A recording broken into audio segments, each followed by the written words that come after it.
The 2025 MLB trade deadline is over. We say goodbye to Shane Bieber. We give a warm welcome to Khal Stephen, and we wonder what's next in the Steven Kwan and Guardians saga.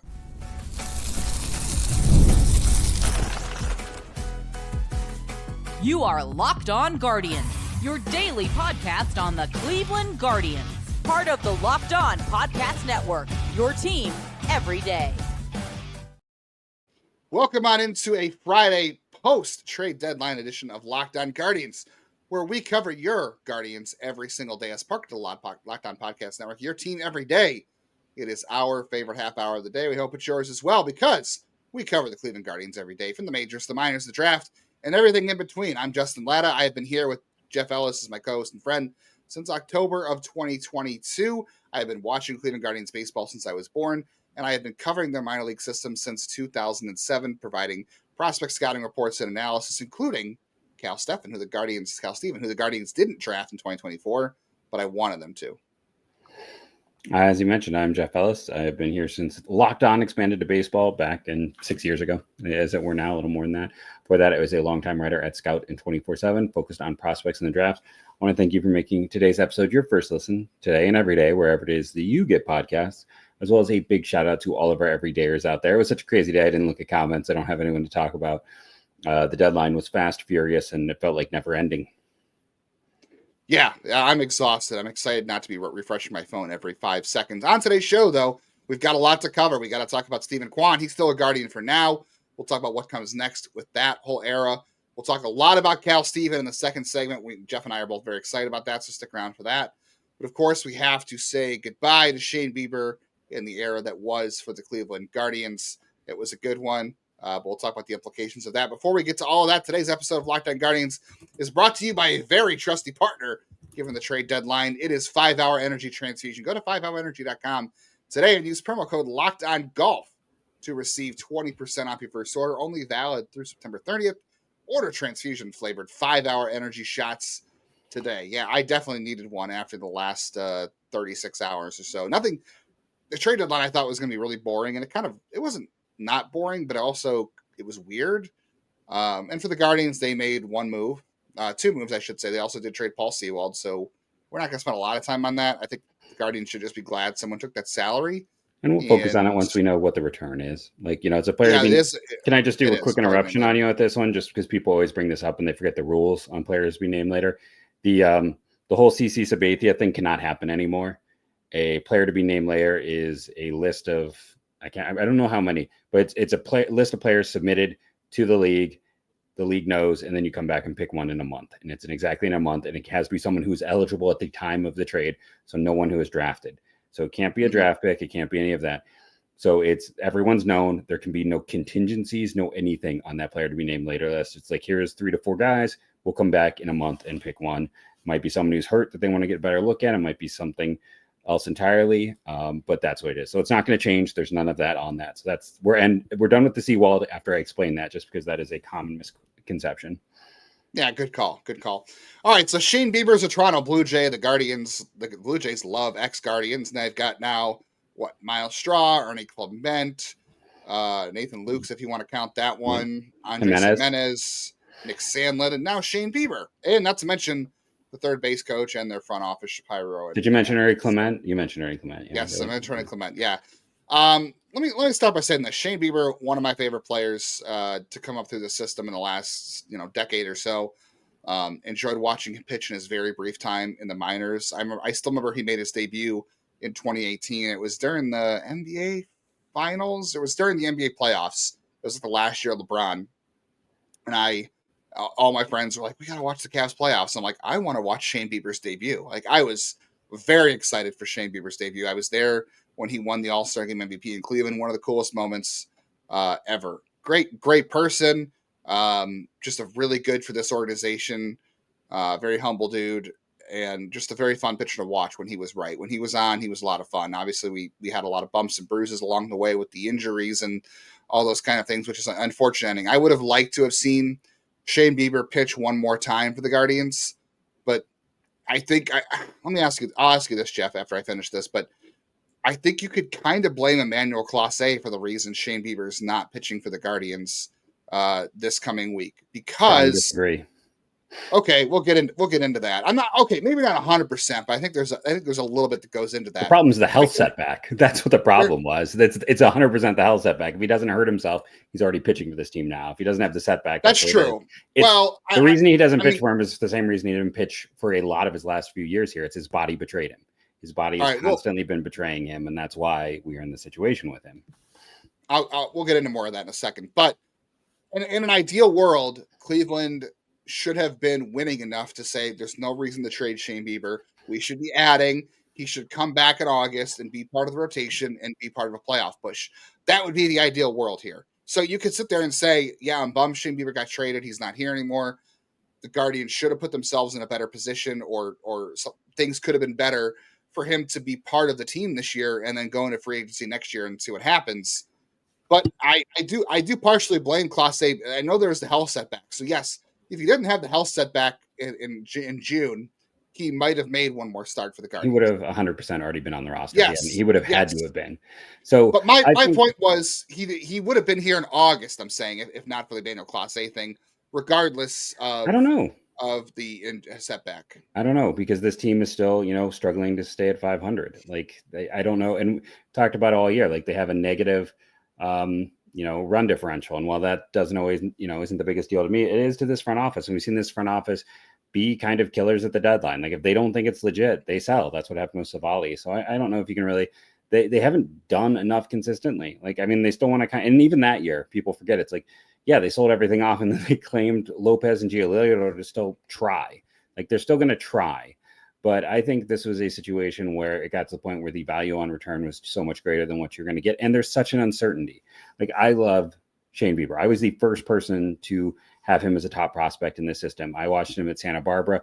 I remember interviewing him in the minors, and he was one of the best interviews I ever had. I looked at him after his, first season moving up and down where he had 8 walks the entire year. I moved him up immediately after talking to Shotgun Spradlin, who's a great college baseball writer, and him telling me some stuff on draft day. And going through, I was always the high man on him. I'm sitting here in Akron right now recording. It's like, I remember my last year in Ohio talking with my principals. We're outside talking about baseball. I'm like, that's the guy they need to do an extension with now. Like that's the guy in the middle of his first year to try to get signed, because he's had impeccable health and he's going to be no worse than a mid-rotation guy. And then you have to get to the two elephants in the room. One, he did get a Cy Young. He did it in 2020 where he faced terrible competition all year, won a Triple Crown in pitching, and never approached that level again. He was never 2020 version, and he got absolutely destroyed in the postseason that year. He came back and was, after that 2020 season, we just had injuries, and that's the thing with him. It's like that's the other reason why I think they're more willing to trade him is, 22 he was healthy, 21 he missed a good chunk of the year, 23 he missed a good chunk of the year, and he wasn't missing bats in 23. He was great for 2 starts in 24, but you and I and everyone who listens know 2 starts isn't worth anything. That doesn't tell us anything. He also faced Oakland in one of them, right? Like Seattle and Oakland, like he faced a bad team. Like he wasn't facing, neither of those teams made the postseason. He didn't face good, and those are terrible lineups. So talking about a guy who in the last 2 years had 2 starts against a bad lineup. The year before that was the worst year of his career. It's a gamble. Like he looked good in Double-A, but it's such a risk. He was a fantastic player. It just shows that even like the guy who's had no bumps in the road ever as a pitcher can have a really bumpy career once he gets up here. And it's really unfortunate. It's amazing this team has managed to make the playoffs 2 of the last 3 years when you look at what's happened with McKenzie and Bieber. And they're 2 guys who were like Cy Young candidates or dark horse Cy Young candidates, and just the implosion that happened with health. So, I think if they're in first place, they keep him. I don't know if they keep him, though, in this situation where they were so far back and, treading 500 either way.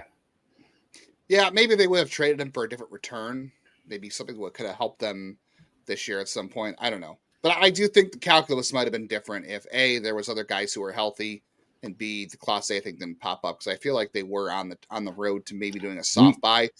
But it was not they were talking to Toronto specifically about pitching prospects before the Class A situation broke. So they were already we know they were having a Bieber discussion with them before Class A was suspended. So, and we'll talk about that pitcher, Khal Stephen, next, and what we're excited about him coming to Cleveland. So stick around for that discussion.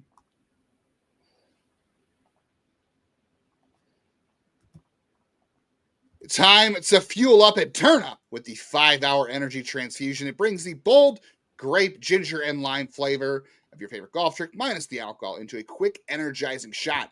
So if you're sinking birdies or trying to make memories with friends, this is a hole-in-one for your energy game. And sometimes on the course, you really need an extra boost to stay sharp and energized. Again, I always talk about this. I'm not a great golfer. I don't golf a lot. When I do, it's always scramble. But even my scramble rounds turn into long days because I don't know many good golfers because they don't want to golf with me because I stink. But it's a lot of fun out there, and it can get hot. I try to play early in the morning if I ever do, which I know some people are going to say, you shouldn't play early in the morning because you're not a good golfer. But those 5-hour energy transfusions definitely make a difference when you're trying to get through a long day on the course when you're not very good.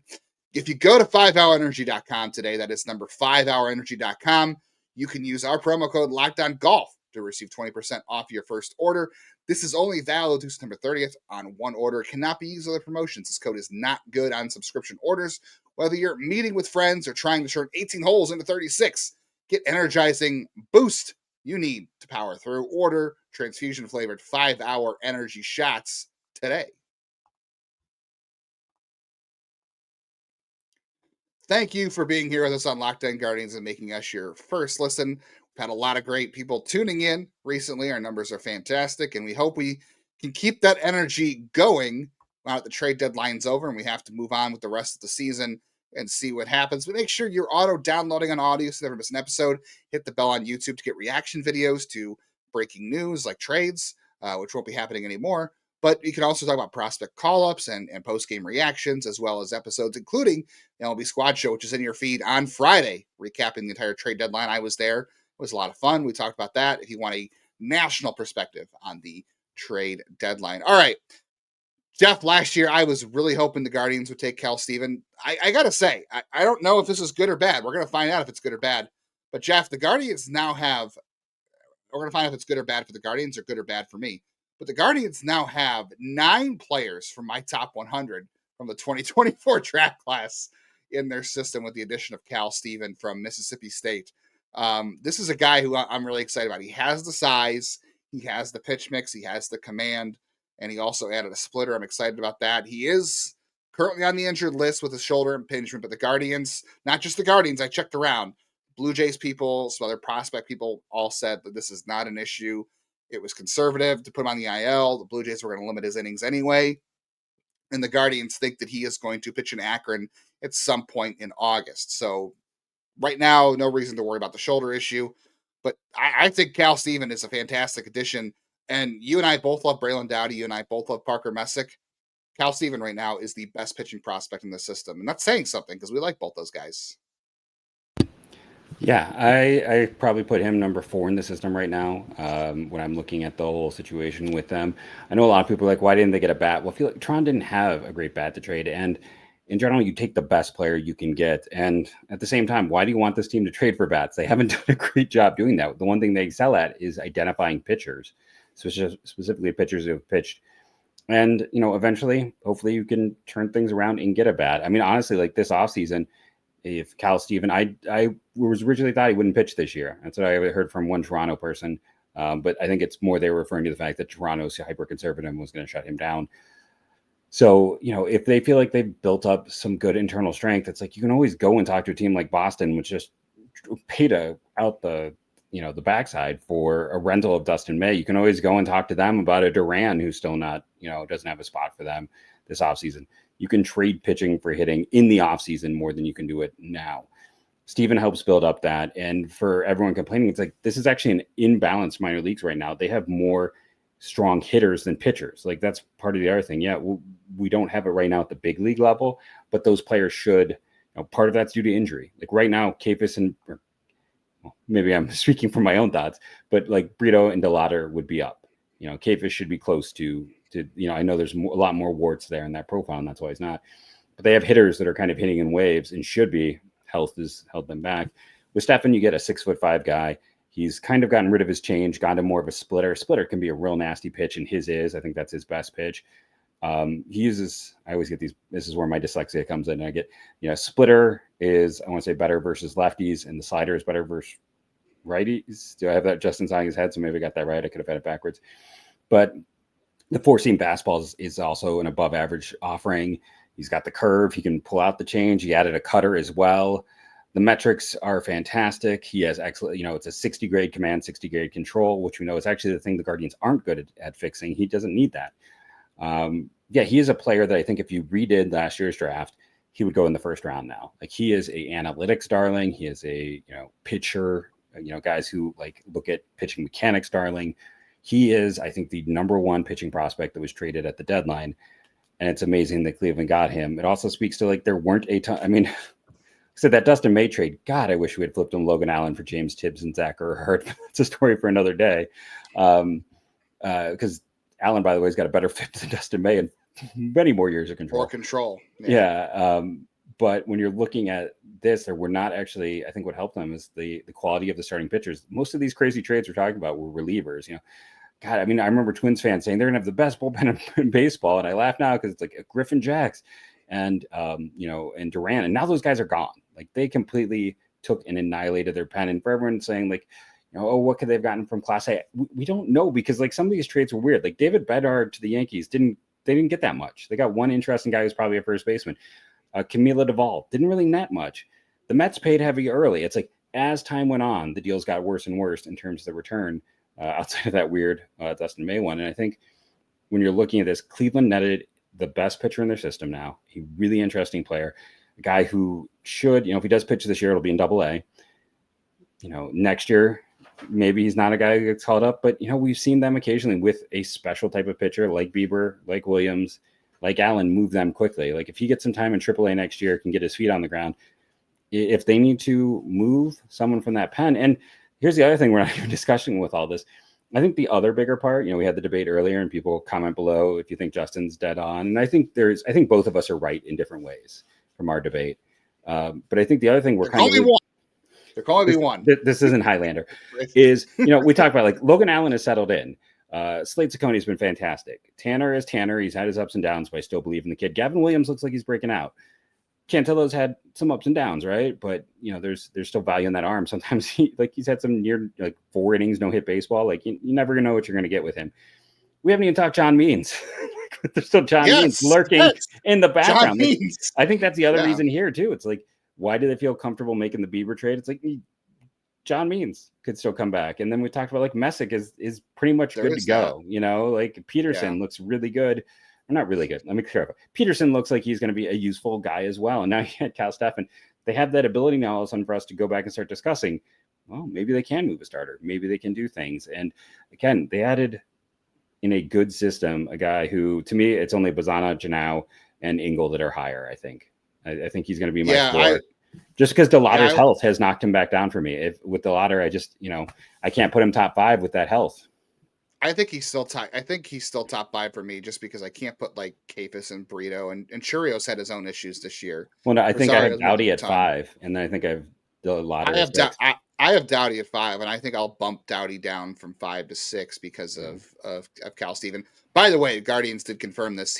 They wanted to draft Khal Stephen last year in the draft. They just said they couldn't get him, so they were very interested in him in the draft a year ago. They were very much all in on the pitching in the 2024 class. Like, I mean, they now have all those high school kids. They have Josh Hartle now. They took Ryan Prager in the 2025 draft, who I know had a down year. But I mean, I have Bazana 1. I had Prager 26. I'm not going to get all. It'll take forever if I do it that way. But 9 of the top 100 guys are here now, including 3 of my top 30. I only went to 61. They had 5 guys in mind, but if I'd gone to 100, all 9, 10 guys you had would have made it. So the Guardians clearly talk. Let me ask you this before we run to break and we talk about Steven Kwan. Would you rather have had James Tibbs for Bieber or Khal Stephen? There's no wrong answer there. I don't think. I think both would be fantastic. If I could have gotten James Tibbs and Zach Erhardt for Bieber, I would have rather had that. I would have rather had those 2 guys than Khal Stephen. I would have rather traded another pitcher to them if they were going to set such a low price. I also have to one quick thing before we go to break. They drafted 21 guys last year. They signed 1 undrafted free agent, and they've traded now for 3 guys from that class. So they've added 25 players from the 2024 class. They didn't even think this year, the 20th round, there was anyone worth taking where you'd have to cut someone else for, just to speak to the difference in these 2 draft classes. Yeah, and clearly, again, the Guardians were all in on last year's draft because of the the money they had to spend and how much they liked that class, how much work they did. All right. Steven Kwan, still a Cleveland Guardian. For how much longer? We'll talk about that next on today's Locked On Guardians.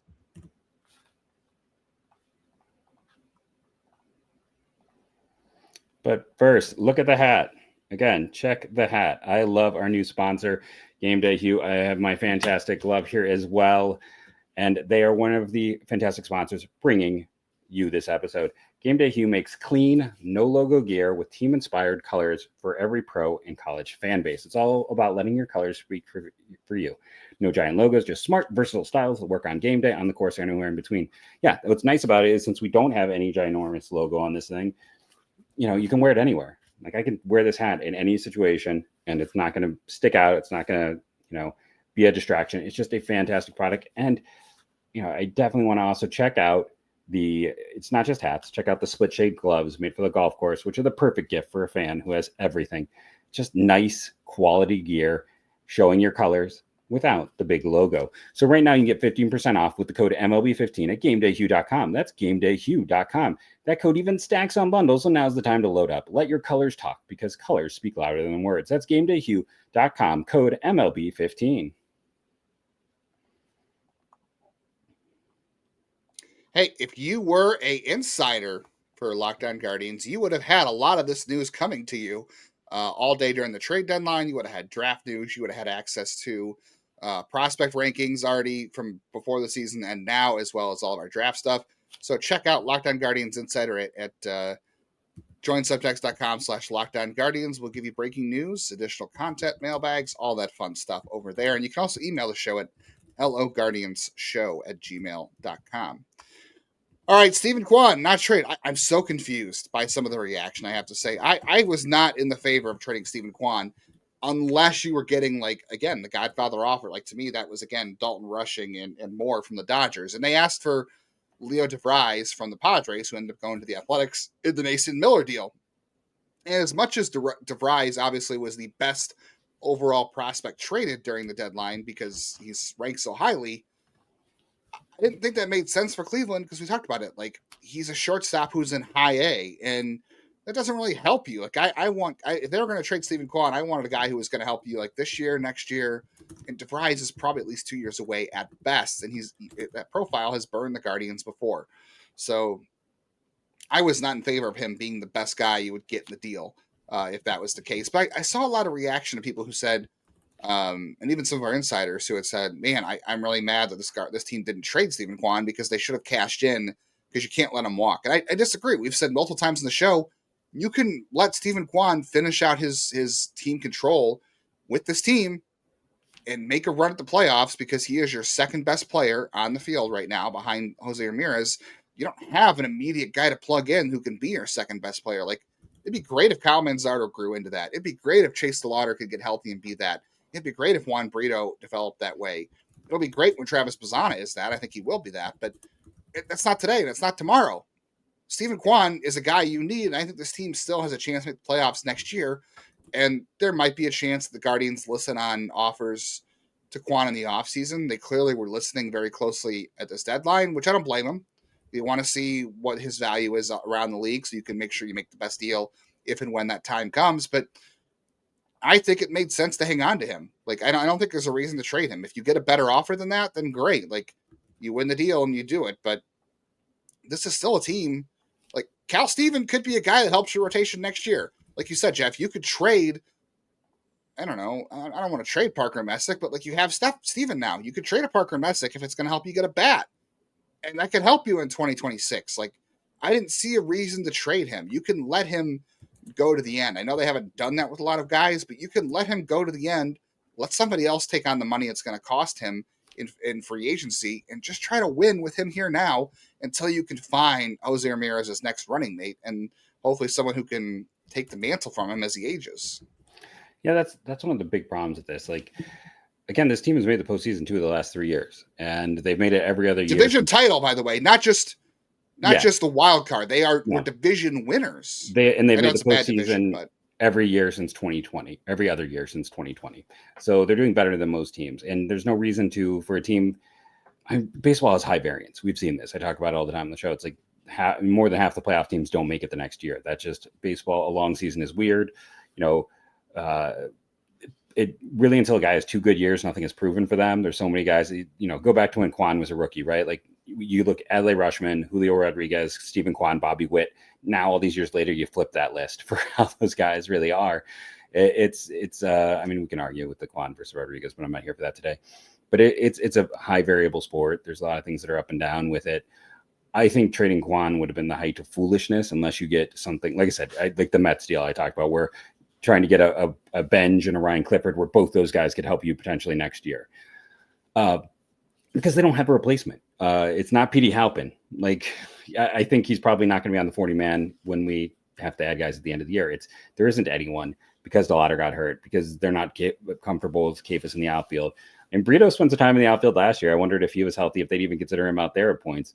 It's not wherever he plays, it's not going to be great, but like, you don't have anyone who's really, you can't count on Chase DeLauder. Let's be very honest. You can't. At this point, there's no way you can count on that. So if you're trading Kwan, it creates a hole without an answer. So they would have had to get an answer in a trade. So someone like the DeVries trade, he's 3 years away from helping a team at best. So it's like, it made no sense to trade him. And people are like, oh, they missed his peak. It's not his peak. For a guy like him, he is what he is. It's not like his power is going to decline or something like that. There is a chance that, like, some of us, like, there are some under the hood concerns that if you look at, like, his outs above average has gone down as he's moved later into his 20s, his speed has gone down, but he's still a great hitter. He still performs. You can see, like, with Justin's put up, like, his outs above average used to be at the highest end. He's had different traits go up and down. I mean, I believe in him as a player and a hitter that I think he'll continue playing well. I think his hamstrings have become a little bit of an issue with some of the range and speed things, but you're going to have a great player this year. You're going to have a great player next year. A good player. Like, that's the debate you can have. Is he good? Is he great? Either way, he makes a team better. They don't have a ready-made replacement. And why flip a guy like that just because? Like, this is not a team that tears down. This is not a Twins fire sale. That's not how they operate. No, and they did ask for DeVries in the trade. Like, that was the guy they wanted. And obviously so. Like, if you're going to trade for Kwan, even if that's the best package, like, okay. But obviously they were asking for more than DeVries, and they should be. I would have been kind of annoyed if it was for DeVries, just get, again, with him being the lead prospect and the return. It doesn't really work for me right now. And Kwan, like I said, Kwan can help you next year. And I don't think this team is going to come to a contract extension with him. And that's okay. That is okay. Like, you can get the best years out of these guys. Like, baseball's contract, this is a conversation for another day, but baseball's pay structure is broken beyond belief. Like, Steven Kwan's best years of his career are happening in 2024 and 2025. He's going to hit free agency at 29, 30, whatever it is, and he's going to get worse. All guys do. Some guys are Jose Ramirez, some guys are not. Maybe Kwan will be, but chances are he's going to get worse, because that's generally how the age curve works. But he's going to get paid more because of what he did in 2024 and 2025. That doesn't make sense. And if the Guardians were a different operating team and they could afford, if they were willing to run payrolls of 140, 150, 160, I would say, yeah, just sign Steven Kwan. Who cares? It's fine. But that's not who they are. And if you want to care about the team on the front of the jersey and be as best as they can be, it would be a bad idea, I think, to give him an extension. But again, he's a guy who probably could command the qualifying offer if they want to do that, which, they usually don't. But you can also, I don't know what his value is going to look like after next season. Like, he's got 2 more years of control. So you can still go into 2026, try to win with him. And if that doesn't work, you go into the offseason and you flip him. Maybe Chase DeLauder has bionic surgery and he's going to be healthy for 2027. Maybe one of these guys in the farm system, like Rosario or Churio, is ready by then. We'll see what happens. Maybe you move Brito to the outfield. Maybe you move Bazan to the outfield. I don't know. But it's not the time to do it. And I don't think just because you didn't trade him, it doesn't mean, well, you better extend him because you didn't cash in on him. Like, just try to add around him. This is a conversation for next week, but they shaved off a ton of money in this trade today, right? No. Bieber and Sewald? No. I mean, Sewald is what, max, like 2 million, 2.5. Bieber is 4 with the buyouts. That's 6.5. And then the rest of his salary of 14. I mean, it's less than 10 million shaved. Okay. Fair enough, but you still, I mean, and if they don't have to pay Manuel Clase anymore, if he's banned for life, then that's money you get back. They're probably gonna have to pay him for the rest of the year. Is with his like. Yes, I think so. But you go into the offseason trying to add around Steven Kwan and Jose Ramirez because you're going to have a rotation that can win, and bullpens can be rebuilt very quickly and cheaply, as we saw at the deadline. Can they? They were expensive. They had a lot of pieces there, and guys command a ton in the open market. You just said David Bednar got nothing from. The Rafael Flores would be, probably 7th rated in Guardian system. Like they got a decent guy, and Bednar has not been as good as he was. Like he has also started to show signs. But the point is, you can remake a bullpen, and you still have Kate. You can remake it, yeah, but you got to kind of build it internally. And you can move some guys to the bullpen too from the minors if you need to. So I'm not really worried about that. But go in the offseason and add around these guys, even if it's 1-year contracts. Like try something to win next year. But that's a conversation for later in the year. And I think they will. Like they're gonna. Yeah. That's what they did this year. They tried to do it with Walton Junis, and adding a Bieber.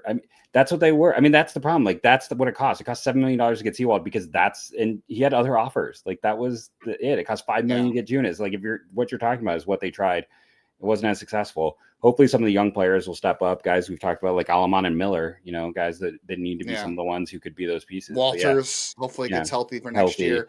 But we've seen you got to get Pisana healthy for next year. You got to get Brito healthy. You got to get to Lauder. We've seen them being willing to add, and that's going to be the thing is like trying to make the smart moves. Like I said, it's a bottom 5 market in baseball. It's always going to be an uphill battle until there's real change at the top and how things are run in terms of, the giants and the small. All right. Let us know in the comments how you felt about the Guardians trade deadline overall. You can give it a grade if you want. I don't think we'll really know until we see what Shane Bieber does in the postseason and we see what Khal Stephen can be. No, we don't know who the player name later is from the Tigers. You never really know. But let us know how you're feeling about it. Feel free to sound off in the comments. We'll be back on Monday. We'll talk Guardians Twins. Got to sweep the Twins because, my God, everybody should come to Progressive Field in a Twins uniform with a name tag on the front because nobody's going to know who's on that team. We'll look ahead to the rest of 2025. We'll talk about potential call-ups, what the Guardians should do the rest of the year. We'll talk 2026. We'll talk prospects. We might even do some draft review stuff. We've been talking about that too. So we got a lot still to go on the rest of this season, including the fact the Guardians are 2.5 out of a playoff spot. Like it's not over yet. We'll see what happens. Thank you for joining us. I hope you enjoyed all the information provided today after a very interesting deadline. And go Guardians, go.